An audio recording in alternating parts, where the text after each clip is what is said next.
नमस्कार। कभी सोचा है कि जिंदगी के पहले 2000 दिनों में यानी करीब 6 साल में असल में होता क्या है?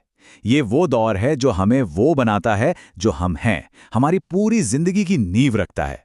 और ये एक ऐसी कमाल की यात्रा है जिसे हम में से कोई भी याद नहीं रख पाता। आज हम इसी रहस्यमयी और अद्भुत सफर को परत दर परत खोलेंगे। सिगमंड फ्रॉयड की ये बात सच कहूं तो सोचने पर मजबूर कर देती है।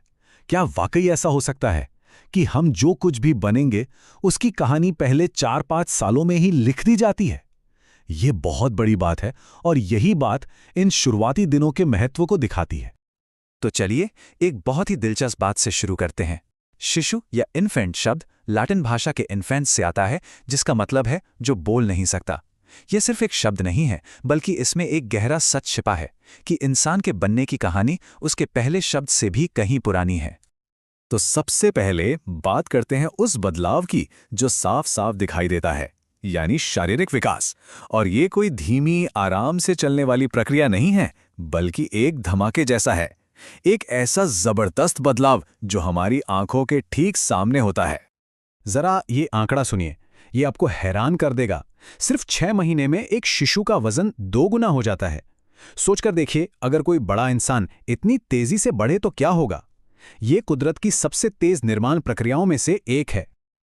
और रुकिए, ये रफ्तार कम नहीं होती। पहले जन्मदिन तक आते आते जन्म का वजन 3 गुना हो चुका होता है। ये सिर्फ 1 साल में हुई एक जबरदस्त बढ़ोतरी है। लेकिन वजन तो ठीक है, उससे भी कहीं ज्यादा जरूरी है दिमाग का विकास। और ये आंकड़ा शायद सबसे चौंकाने वाला है। 6 साल की उम्र तक एक बच्चे का दिमाग एक वयस्क के दिमाग के 90% साइज तक पहुंच चुका होता है। मतलब सीखने और समझने की जो पूरी वायरिंग है ना, वो इसी दौरान सेट होती है।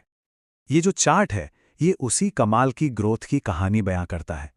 आप देख सकते हैं कि पहले साल में वजन का ग्राफ कैसे रॉकेट की तरह ऊपर जाता है और फिर अगले 5 सालों में भी ये गति बनी रहती है। ये साफ दिखाता है कि इन शुरुआती सालों में कितनी ज्यादा एनर्जी सिर्फ विकास में लगती है। अच्छा, शारीरिक विकास तो वो है जो हम देख सकते हैं, पर असली जादू तो अंदर चल रहा है, मन की दुनिया में। यह एक अदृश्य सफर है जहां चेतना, समझ और भाषा का जन्म होता है। चलिए इस अंदरूनी दुनिया को थोड़ा समझते हैं। अब ये टाइमलाइन देखिए, ये एक छोटे से दिमाग के अंदर चल रही क्रांति को दिखाती है।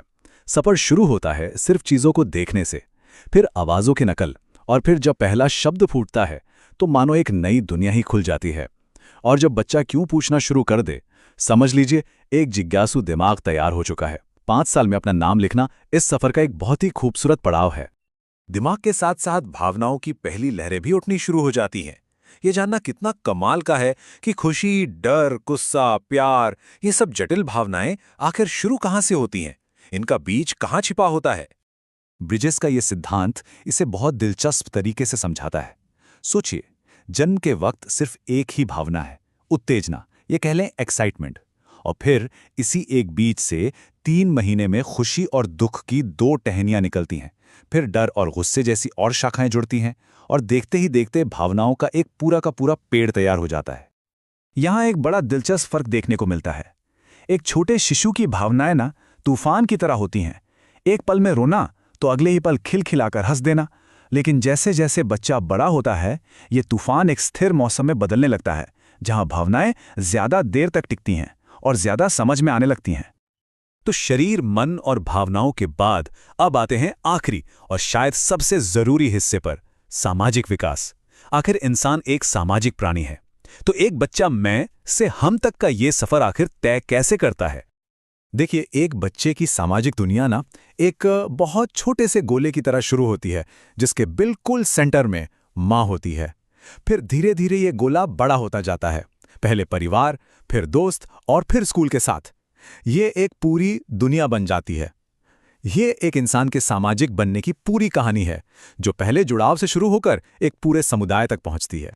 तो इस सब का मतलब क्या निकलता है? सीधा साधा मतलब ये है कि जिंदगी के ये पहले कुछ साल सिर्फ बचपन नहीं है।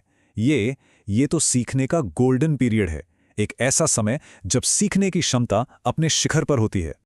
वैलेंटाइन ने इस बात को बहुत ही खूबसूरती से एक लाइन में कह दिया है, शैशवावस्था सीखने का आदर्श काल है। इससे ज्यादा सटीक बात और क्या हो सकती है? और वॉटसन तो इस बात को एक कदम और आगे ले जाते हैं। वो कहते हैं कि इस दौर में सीखने की जो रफ्तार और गहराई होती है ना, उसकी बराबरी जिंदगी का कोई और दौर कर ही नहीं सकता। ये एक तरह से सुपर लर्निंग का टाइम है। तो ये सब जानने के बाद एक बहुत ही जरूरी सवाल मन में आता है कि विकास के इस विस्फोटक दौर में एक माता-पिता, एक टीचर या एक देखभाल करने वाले की सबसे अहम भूमिका क्या हो सकती है? इस सवाल का जवाब शायद हमारे समाज के भविष्य की सबसे बड़ी कुंजी है। इस पर सोचिएगा जरूर।